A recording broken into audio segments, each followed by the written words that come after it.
ठीक है स्टूडेंट्स, अब हम आ गए हैं सेक्शन डी के ऊपर। अब ये जो सेक्शन डी है ये सारे बुक्स में से सारी एक्सरसाइज हैं और बुक में के लेसन्स आपने सारे पढ़ रखे हैं, तो फिर आपको फटाफट समझ में आएगा कि इसका आंसर हमको क्या लिखना है। मतलब ये बुक में जो भी लेसन दिए उस पर आधारित है। What is the Dinamani the name of, मतलब दीनामणि जो है वो किसका नाम है। तो यहाँ पे ऑप्शन दिए हैं अ बुक, एक बुक का नाम है, अ न्यूज़पेपर का नाम है, ट्रेन का नाम है, या अ फ्रेंड ऑफ अब्दुल कलाम, या एक अब्दुल कलाम जी के दोस्त का नाम है। तो इसमें से हमने अगर पार्ट में पढ़ रखा है तो हमको तुरंत समझ में आ जाएगा कि ये नाम किसका है, अ न्यूज़पेपर, एक न्यूज़पेपर का नाम है दीनामणि। अब इसके आगे बढ़ते हैं तो इसका सही आंसर होगा दीनामणि। अब where was the Einstein born, अब आइंस्टीन का जन्म कहाँ हुआ था। अब चार ऑप्शन यहाँ पे दिए हैं, तो हमने बुक में अगर पढ़ रखा है तो हमको समझ में आ जाएगा कि इनका जन्म कहाँ हुआ था, यूएलएम जर्मनी में। तो यूएलएम इसका राइट आंसर है, यूएलएम।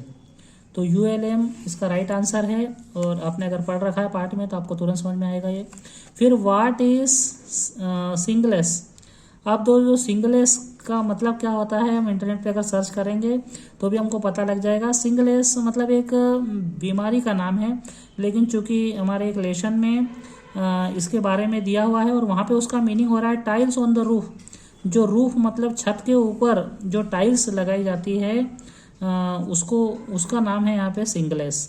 तो टाइल्स ऑफ द रूफ इसका राइट आंसर होगा। इसका एक मीनिंग ये भी आएगा, मतलब पार्ट के अंदर जो लेसन हमने पढ़ रखे हैं वहाँ पे सिंगलेस का मतलब हो रहा है टाइल्स ऑन द रूफ।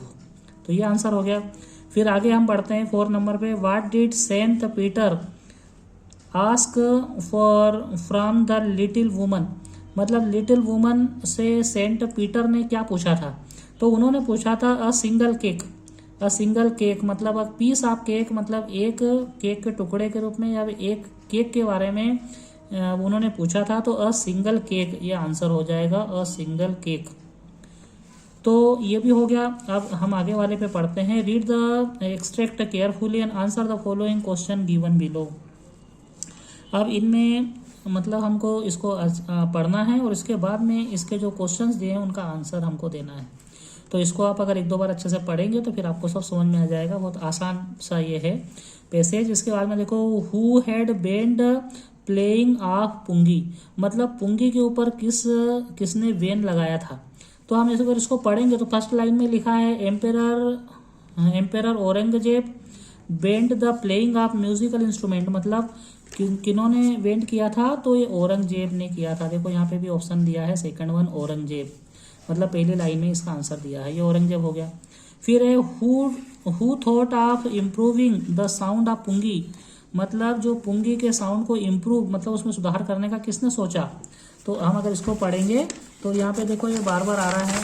अब ये देखो यहाँ पे आ गया है म्यूजिशियन, यहाँ पे ऑप्शन दिए हैं 4, a musician, a singer, a king और एक बार्बर। तो किसने सोचा था, अ बार्बर।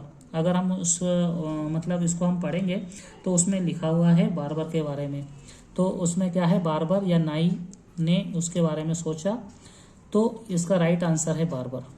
अब what was the new name given of the improved pungi, पुंगी जो पुंगी में जो सुधार किया गया उसके बाद में उसे कौन सा नाम दिया गया।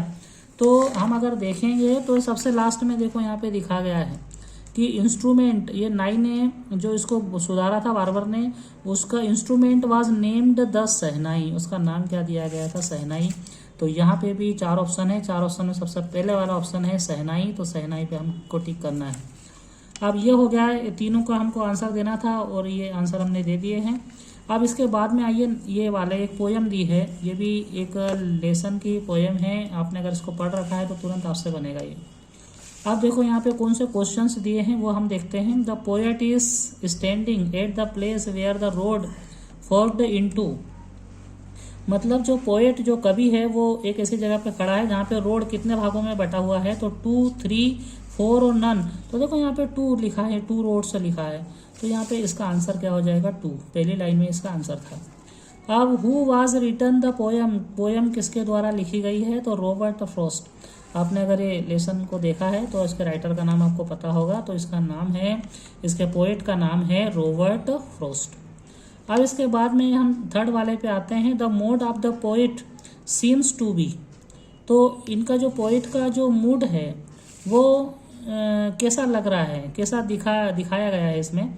तो इसमें उनका जो रोल है वो कैसा है, सीरियस। ठीक है, तो सीरियस उसको पढ़ने के बाद हमको लग सकता है, तो ये सीरियस इसका आंसर होगा। और इसके बाद में तो सारे क्वेश्चन आंसर्स वगैरह हैं, तो आप